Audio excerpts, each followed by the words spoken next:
It's Mega Grace on Vuma FM. It's 7 minutes before Linda the game demanded Gabriel Sithole and Pindi King ngalesi sikhathi ngisuke sengithi bamba sengiyavala ekseni.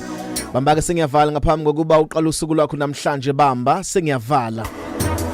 Ngivumele ngikhulume nawe uqala unyaka namhlanje, ngivumele ngikhulume nawe udlule esimene esinzima, ngivumele ngikhulume nawe kwehla inyembezi emehlweni akho, ngivumele ngikhulume nawe izinto singahambi kahle empilweni yakho, ngivumele ngikhulume nawe usathandaza isikhathi eside kodwa umehluko ungawubona esimeni sakho, ngivumele ngikhulume nawe sebekukhulumile bakutshela izinto eziningi baqeda nethemba, ngivumele ngikhulume nawe osizini lwakho izinto singahambi kahle, izinto sibheke phansi empilweni yakho, nanti ithemba namhlanje ekseni.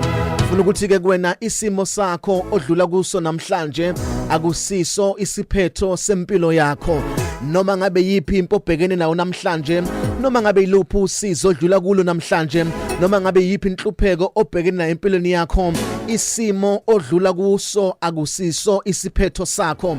Ilawo magama nje ammalo engicela ukukutshela wona ukuthi leso simo obhekene naso namhlanje, leyo nkinga obhekene nayo namhlanje, leyo mpi oyilwayo namhlanje ekhalisa inyembezi, othi mawuyicabanga inyembezi sivele izehlele, umcamelo ube manzi inyembezi ubhekene nayo, leso simo sakho akusiso isiphetho sakho. Wathi ngizokutshela ekseni ukuthi uNkulunkulu unento engcono ayihlelela impilo yakho, akusisi isiphetho sakho leso simo, lobo buhlungu obuzwayo obuqaqamba enhlizweni ongazi ukuthi buzopholiswa yini nokuthi buzoqedwa yini, akusiso isimo sakho. Isekhona into engcono nento enamandla uNkulunkulu akakuhlelele yona, ungazitsheli ukuthi usizo odlula kulona manje isona siphetho sakho, akusiso isiphetho sakho leso, uyadlula nje kukho kodwa uNkulunkulu unento enamandla akakuhlelele yona. Lesimo odlula kusona nosizo obhekene nalo yitebhisi nje okumele udlule kuzona ngaphambi kokuba ufike la uNkulunkulu afuna kufikise khona. Ngiyacela nje kuba usadlula kulelo sizi, usadlula kuleyo mpi obhekene nayo, ithemba ungalilahli, ungagive up ngoba usadlula esimeni sakho, uzuyitshela ukuthi sekuyisiphetho sempilo yakho. Iphutho ngalenza lokuthi uvela uphose ithawula ngoba usadlula esimeni esithile, uyitshela ukuthi sekusekupheleni kwempilo yakho, akakapheli ngawe. Isekhona into enamandla uNkulunkulu akayilungisayo, usekhona umnyango omkhulu nomnyango ongcono uNkulunkulu akawulungiselela impilo yakho. Ungalenzi iphutha lokuphosa ithawula, ungalenzi iphutha lokukhwitha nokugive up ngoba usadlula esimeni odlula kusona.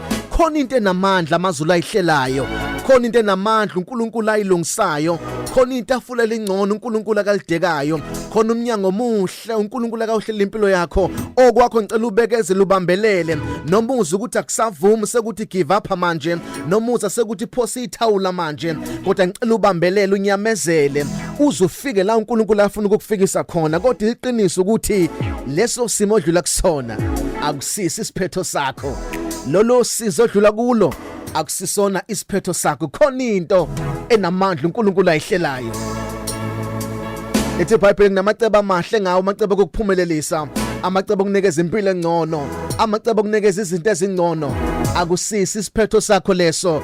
Lithi izwi lenkosi akukabonakala siya kuba ikhona, njengoba usadlule kulolo siza abantu bekubukela phansi bekukhuluma kangaka, akukabonakala into ozoba yona. Come 2022 khona into ezobonakala ozoba yiNkulunkulu akazokwenza yona. Ngiyacela ungalahli ithemba, ungazibulali ngoba udlule esimeni, ungawaphuza amaphilisi ngoba izinto engahambi kahle manje, ungayihengi ngoba ubona ngathi izinto azenzeki. Ikhona into engcono amazulu ayihlekayo, kunento engcono amazulu ayihlelayo, khona into ezayo, khona into enamandla uNkulunkulu akazokwenzela yona. Ungaliphosi ithawula, kuzolunga nakuwe, kuzosa nakuwe. Weeping may last only for a night, but joy is coming in the morning.